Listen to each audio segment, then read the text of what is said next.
এই সরকার by the India, for the India, of the India. এই সরকার উলুর দ্বারা আক্রান্ত। বর্তমানে অর্থনীতির অবস্থা, ব্যাংকিংয়ের করুণ চিত্র, ব্যাংকগুলি ফোকলা, বেতন দেওয়ার টাকা থাকবে না, চেয়ার টেবিল বিক্রি করে তাদেরকে বেতন দিতে হবে।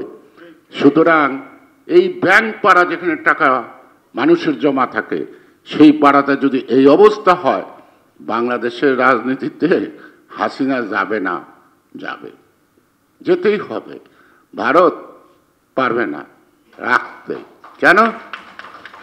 দেবেন একটা ঘর, হঠাৎ করে পড়ে গেছে, ঝড় নাই, বৃষ্টি নাই, কেউ ধাক্কাও দেয় নাই, কারণ ঘরের খুঁটিগুলি বাঁশের এবং খড়ির মুড়ির বেড়া, বোঝা যায় না ভিতরে যে ঘনে ধরা থাকে।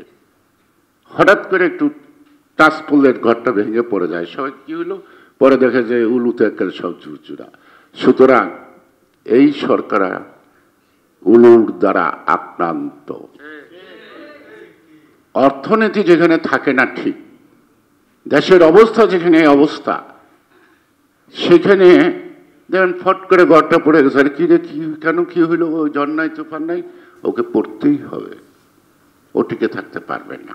রাজ সাক্ষী দিলেন, এখানে বলছেন একজন বক্তা যে ওবায়দুল কাদের, ভারত যদি না থাকত, পশ্চিমা বিশ্বের ষড়যন্ত্রে আমরা নির্বাচনটা করতে পারতাম না।